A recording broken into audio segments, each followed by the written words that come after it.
Marítimo na TSF, boa tarde. Já amanhã a 13ª Missa do Parto do Marítimo, todos aos Álamos para mais um ato religioso em louvor à Senhora do Parto, amanhã sábado, dia 18, às 6 horas da manhã. O nosso futsal joga para a fase de apuramento de campeão em Castelo de Paiva, frente ao Bairros, às 3 da tarde. Os júniores jogam dentro de Portas com o Sintrense às 4 da tarde. E no domingo, a nossa formação Sénior B joga em casa do Pedras Salgadas, o jogo às 15 horas. Também no domingo, o Marítimo defronta para o escalão principal o Benfica, naquela que será a 42ª visita verde-rubra à casa dos encarnados. Lembrar que a única vitória maritimista na casa do Benfica foi por 1-0 em setembro de 1987. Era o nosso treinador Manuel de Oliveira e o gol foi apontado pelo brasileiro Paulo Ricardo. E hoje o nosso convidado é o professor Nelson Gouveia, um dos administradores da SAD do Marítimo. Professor, de regresso ao Marítimo, agora numa nova função. Olá, boa tarde a todos e obrigado pelo convite. Com muito agrado que aqui estou. Sim, sem dúvida. E também com muito agrado recebi a proposta de vir desempenhar estas novas funções num Conselho de Administração de uma SAD, que muito me diz, não pela SAD em si, mas pela instituição Clube Sport Marítimo, naturalmente. E fui com um grande agrado e com grande satisfação que recebi o convite da parte do João Luís e que logo numa primeira mão disse logo que sim, porque era isso que me identificava. É verdade que há algo novo e diferente de tudo aquilo que desenvolvi e que dos anos cá estive, mas certamente que estaremos à altura para, no fundo, corresponder por tudo aquilo que nós propusemos. Professor Nelson Gouveia, há pouco falávamos, aliás, quando preparávamos este trabalho, já há dias atrás, falávamos que o professor Nelson Gouveia conhece bem o Marítimo, de resto já cá veio várias vezes, já treinou vários escalões do Marítimo. Como é que foi a primeira vez e as outras vezes que passou nesta instituição? A primeira vez foi através do professor Humberto Fernandes, o coordenador na altura.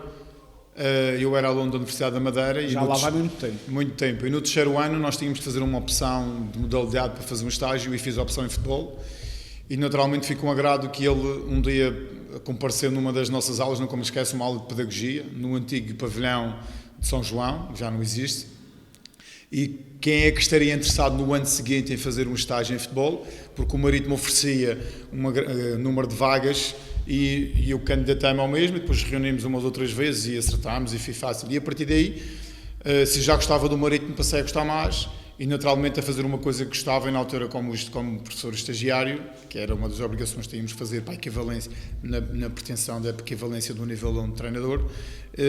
E assim começou por aí, lembro perfeitamente na altura, fiquei com o escalão sub-10 e fui chamado Infantis B, com alguns jogadores que chegaram profissionais, Tito, Serrão, Gonçalo, muitos deles chegaram profissionais e eu apanhei-os nos sub-10. E a minha ligação ao Marítimo começou aí, depois, no fundo, ao longo de tantos anos, passei por vários escalões, quer como treinador adjunto, como treinador principal. É verdade que houve umas vezes que saí por outras opções de carreira, na altura fui convidado para trabalhar num futebol mais profissional. Optei por sair e depois voltei logo a seguir com o professor Juca, já era o professor Juca, entretanto, o coordenador que me convidou para voltar. Depois o caminho foi-se fazendo até atingir, inclusive em 2004, a equipa técnica da equipa principal, na altura o treinador Manuel Cajuda, e depois com o professor Mariano Barreto. Depois voltei a sair e fiquei como secretário técnico, inclusive, da equipa B. Depois estive com os júniores, a primeira vez que os nossos júniores vão para o Campeonato Nacional de Júniores, eu assumi esse projeto. Depois não correu muito bem, voltei a sair, depois depois entretanto voltei para, depois estive noutras equipas, 1º de Maio, como satélite do Marítimo, depois saí novamente para o Estrela da Calheta durante 3 anos, 2 delas na Série Madeira, Campeonato Nacional, depois acabaram com a Série Madeira, ficámos na Divisão de Honra Regional. Entretanto, quando lá estava, na altura o Presidente Carlos Pereira voltou-me a convidar para vir treinar a equipa C, na primeira vez que ela existiu em termos de campeonato nacional. E só para completar isto, foi na altura que comecei, tive aqui 1 ano, e foi na altura que trouxe o Fábio China, por exemplo, para cá. Fui um dos, digamos, felizardos de convidá-lo, porque eu conhecia e tinha trabalhado 3 anos com ele, e convidei-o a vir para cá, e hoje em dia é um dos nossos jogadores da equipa profissional. que é muito me apraz, não provavelmente pelo trabalho que fiz com ele, mas por todo o trabalho que foi feito ao longo do ano, e isto para dizer também de que o trabalho que nós vamos fazendo ao longo do tempo foi tendo frutos.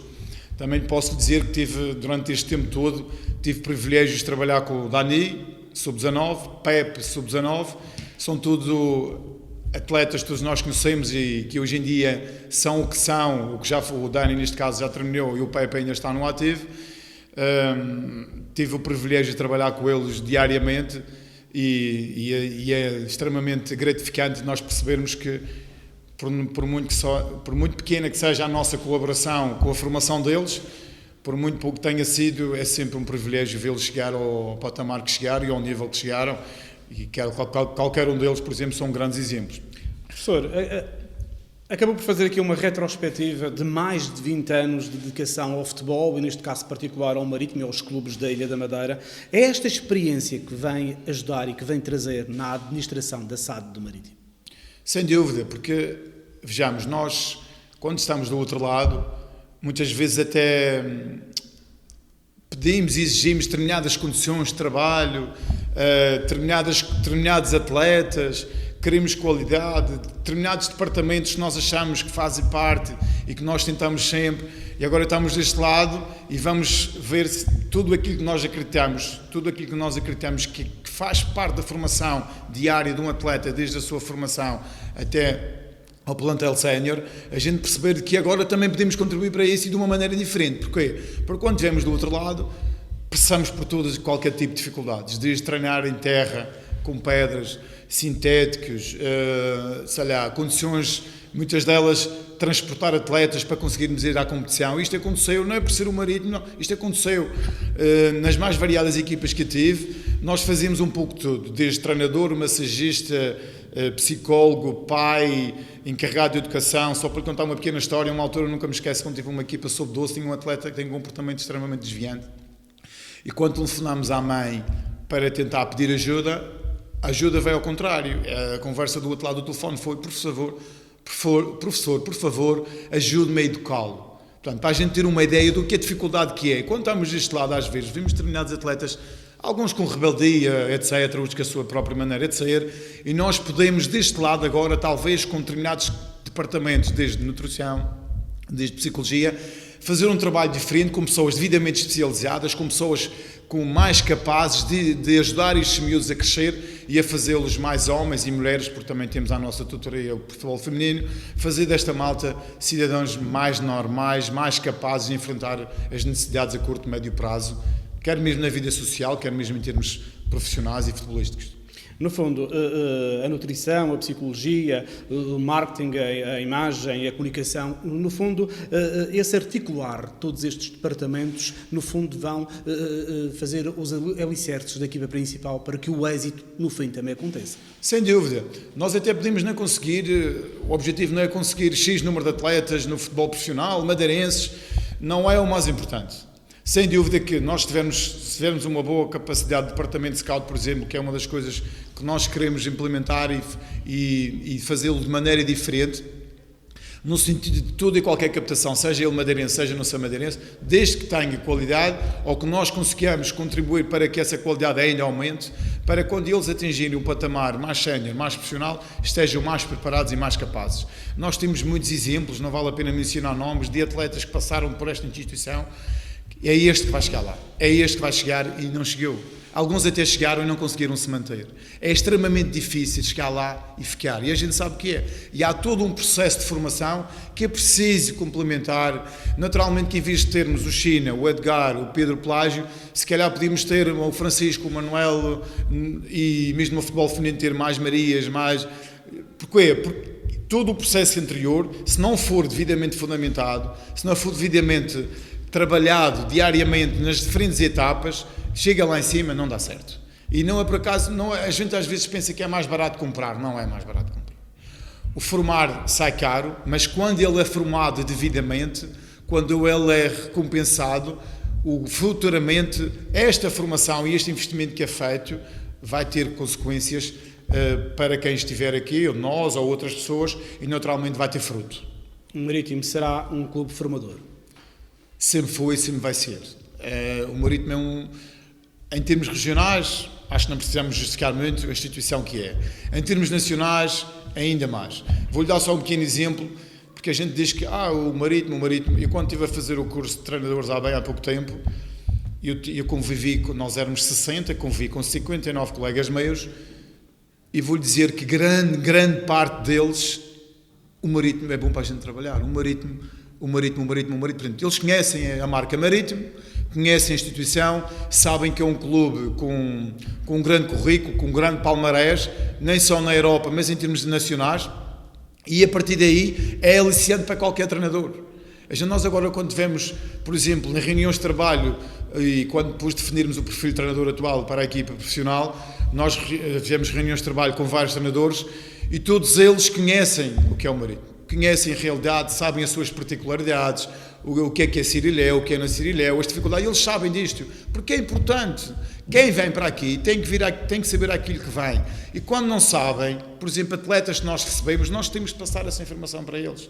O atleta que chega aqui de fora tem que ter um conhecimento daquilo que vai. E temos que ser nós aqui dentro a passar essa mensagem para o atleta para que ele se sinta mais em casa, mais acarinhado e saber, não é qualquer jogador que vem para o Marítimo, não pode ser qualquer um. Quem vem para aqui tem a vir com um determinado perfil, para aquilo que vem, quais são os nossos princípios, quais são as nossas metodologias, o que é que nós defendemos, só assim que vamos ser melhores. Senão vamos ser mais eu, e nós não queremos ser mais eu, nós queremos ser diferentes. Professor, às vezes eu falo com os jogadores, até porque tenho a responsabilidade da história do clube, com os jogadores que passaram pelo Marítimo e não chegaram a séniores ou foram logo para os séniores e que falam muito, no meu tempo se houvesse o sub-23 ou se houvesse equipa B eu poderia ter chegado mais longe. A minha questão é esta, fui treinador do Tito, do Serrão, do Gonçalo, no escalão sub-10, se estes três jogadores tivessem estes departamentos, estes cuidados todos, poderiam ter chegado mais longe? Não tenho dúvidas nenhumas. Eu esqueci-me do João Diogo, por exemplo. O João Diogo fazia parte desse grupo e depois trabalhei com o João Diogo no sub-19 e depois no futebol profissional já não trabalhei com ele. Mas é mais um exemplo de todo um percurso que fez dentro do Marítimo, todo dentro do Marítimo e chegou onde chegou. Não tenho dúvidas sobre isso. Eu vou-lhe dar o exemplo do Tito e se ele ver esta entrevista ele não me vai levar a mal. O Tito sempre teve dificuldades em controle de peso, por exemplo. E se ele não chegou mais longe, ele sabe porque foi.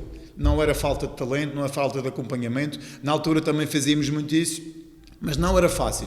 Acredito que se ele tivesse tido toda uma formação, toda uma educação nutricional mais cedo, acredito que ele podia ter atingido outros patamares. E estou-me a lembrar de muitos outros, o Pedro Rosa, que chegou a ir ao Porto na altura do Tito, por exemplo, no sub-17. São muitos nomes, já não me lembro de todos, mas todos eles faziam parte desse grupo, era um grupo fantástico. Toda a gente dizia que era um dos melhores grupos que o Marítimo tinha tido em termos de etapas de formação. E ainda fui para casa que depois os clubes lá de fora vieram cá comerciá-los muito cedo e naturalmente há outros miúdos que apareceram por aqui e que entretanto perderam-se pelas mais variadas razões. Depois também toda aquela parte formativa adicional, a parte educativa, da formação, de escola, associada à parte desportiva, muitas vezes não foi a mais devida, não é uma crítica a quem quer que seja, toda a gente fez o seu melhor, mas eu acho que ainda temos muito por evoluir e acompanhar os nossos jovens para que a formação seja mais completa e se eventualmente o plano A, que muitos querem ser profissionais, que o plano B, em termos de formação pessoal, seja bom para ter uma profissão também digna e útil para a nossa sociedade. Professor, eu um dia falava aqui com um convidado neste mesmo programa e eu dizia que o jogador madeirense é talentoso, mas não gosta de trabalhar. Aí está.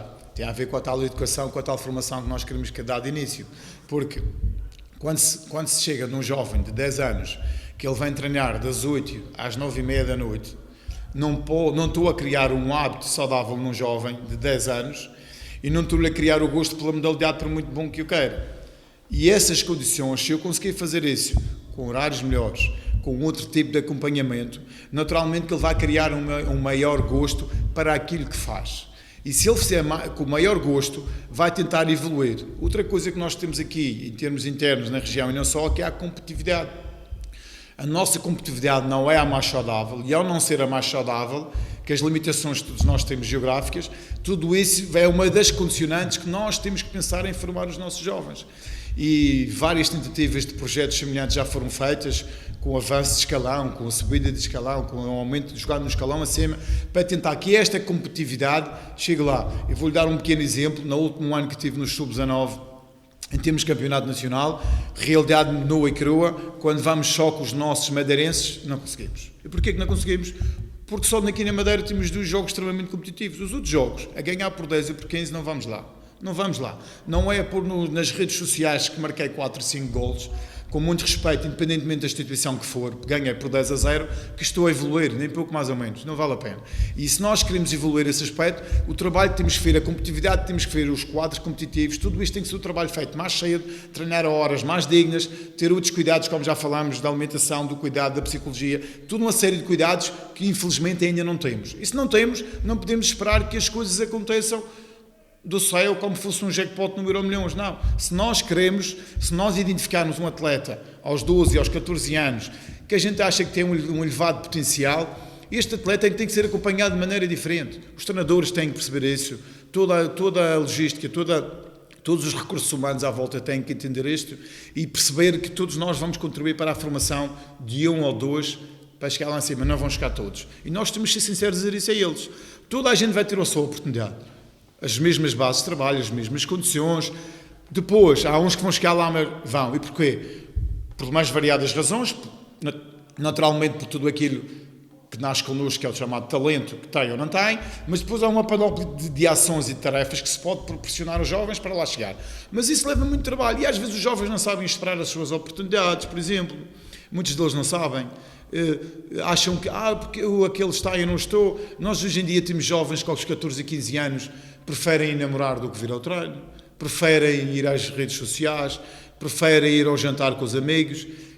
Se realmente nós tivermos um bom produto, nós treinadores, nós grupo, nós clubes, se tivermos um bom produto, se tivermos uma boa, tudo aquilo que entregamos a eles, se for de qualidade, eles preferem vir aqui do que ir para lá. Ou então vão depois. E nós ainda temos alguma dificuldade em conquistar esse espaço nos nossos jovens. Professor, o Marítimo mudou. No dia 22 de outubro, os sócios decidiram que o novo presidente seria o Dr. Rui Fontes. Para trás fica 24 anos de presidência do carismático presidente Carlos Pereira. E o professor Nelson Gouveia ficou com a missão de comandar aqui a SAD do Marítimo, articulando com o João Luís e com o Luís Olim, que estavam fora. Esse processo foi difícil e complicado? Olha, não foi complicado, mas foi muito sui generis, ou seja, se eu dissesse que estava 100% preparado, não estava a ser correto com ninguém. Foi extremamente interessante perceber toda aquela logística. Você disse bem, depois de 24 anos, um mês de transição, nós tivemos reuniões, muitas longas, online, e para no dia a seguir, no fundo, estar mais preparado para aquilo que ia encontrar e fazer. Mas foi extremamente aliciante a maneira como foi recebido por todos. É sinal que todo aquele legado que fizemos aqui ao longo do tempo, deixamos alguma coisa de bom, porque senão também não seria assim. Também aproveitar para agradecer da maneira como foi recebido e toda a colaboração que tive de toda a gente, e na sua pessoa, e de todos aqueles que colaboramos todos os dias, porque toda a gente já era profissional e continua a ser profissional, e é isso que nós queremos. O que nós vamos trazer diferente? Vamos trazer coisas diferentes naturalmente, e por isso que as pessoas vão se apercebendo disso aos pouquinhos, mas nesse mês simplesmente houve o chamado de continuar a fazer as suas tarefas, no sentido que nós pudéssemos perceber e analisar o que é que as pessoas faziam em termos de funções diariamente e o que é que nós podíamos, no fundo, ajudar a limar e a ajustar para ficar a nossa imagem no futuro muito curto, a médio prazo. Professor, fala-se muito na organização e os sócios gostam de vitórias. E para já, 3 jogos que o Vasco se abre, 7 pontos, está a bater bem. Sim, mas não estava tudo errado antes, nem agora está tudo certo. Vamos lá ser sinceros. Para quem sabe analisar o jogo e percebe o jogo, o que era feito antes e o que é feito agora já se notam diferenças, verdade. Mas ainda se viam processos. Ainda no último jogo em que Santa Clara, é possível ver determinados processos de jogo que não houve tempo de treinar ainda. Eles sabem disso. E é tudo processos que são automatizados e estão criados no passado. Mas isso é bom, atenção, há coisas boas. Havia muita coisa boa que é só dar seguimento. Agora, que há coisas que é preciso fazê-lo diferente, que a avaliação foi feita, foi. Que os resultados, felizmente, aconteceram, ainda bem. E vamos fazer prolongar este ciclo o maior número de tempo possível para que assim consigamos depois tudo aquilo que nós queremos implementar seja assente numa base de trabalho e de vitória que nós sabemos que é fundamental. Porque se a equipa profissional estiver a obter os seus resultados e a atingir os seus objetivos, tudo o que vai acontecer à volta é mais fácil, torna-se mais fácil ajustar e alterar do que se isso não acontecesse. Professor, à vossa responsabilidade da SAD, vamos ter a equipa principal na Primeira Liga, a equipa B no Campeonato de Portugal, depois a equipa do Sub-23, depois também a equipa feminina no escalão principal do futebol feminino, a equipa de futsal na segunda divisão, isto com os respectivos escalões de formação, é muito trabalho. É muito, e como eu disse já anteriormente, não é fácil olhar para isto tudo, uma panóplia de pessoas e de recursos humanos que está aqui envolvida e que eu penso que às vezes não se tem ideia. Eu tive aqui tantos anos dentro e agora ao voltar, mesmo estando cá há tanto tempo e ainda recentemente, é diferente. Porque a gente está estamos fechados no nosso espaço, na nossa equipa, no nosso grupo, às vezes não nos apercebemos disto. Estando deste lado, é muito grande, é muita gente, nós temos objetivos muito claros, equipa de futsal para subir divisão, equipa de futebol feminino está na fase de manutenção, mas todo o resultado que conseguir obter daqui, e temos uma atleta que é internacional e é importante que a consigamos manter lá. Portanto, são pequenos objetivos que é importante manter. A equipa B com um percurso imaculado e tentando naturalmente atingir uma terceira liga, que é uma realidade muito mais próxima da equipa profissional para se rentabilizarmos os nossos ativos. Os nossos sub-23 na tentativa ainda de entrar nos 3 primeiros e conseguir entrar na outra fase relativamente à Taça de Portugal, à Taça da Taça Revelação. Portanto, são todos pequenos objetivos que todos nós temos e que vamos tentar, na medida do possível, todos nós contribuir para que eles sejam alcançados. Professor, vamos terminar para perspectivar também este Benfica-Marítimo, um duelo em que o Benfica é favorito, claramente. No entanto, a nossa última vitória, a única, foi em 87, no longínquo ano de 87, 1-0, gol do Paulo Ricardo, treinador Manuel de Oliveira, e o Benfica a estrear nesse jogo Mats Magnusson. É um jogo muito difícil, como é óbvio. Sem dúvida, basta vermos os últimos resultados. Nem sequer vou pelo investimento de atletas do Sport Lisboa e Benfica. Mas se nós no futebol, na parte do treinador, se nós tivermos 0,1 de hipótese, é que é possível. Vou dar só um exemplo, em 2004, 2005, quando estive com o professor Mariano Barreto, nós fomos a Alvalade, nunca me esqueço desse jogo. Ganhamos 1-0 com o gol do Manduca. E toda a gente dizia que era impossível, que era mesmo impossível, e nós ganhamos. Portanto, é difícil, é possível. Certamente que é. E eu acredito que sim, que nós possamos trazer um resultado extremamente positivo para nós. Professor, muito obrigado pela sua presença no meu programa e felicidades para esta nova etapa. Muito obrigado. Porto e Marítimo e sempre juntos, boa tarde. Este foi o seu Marítimo na TSF.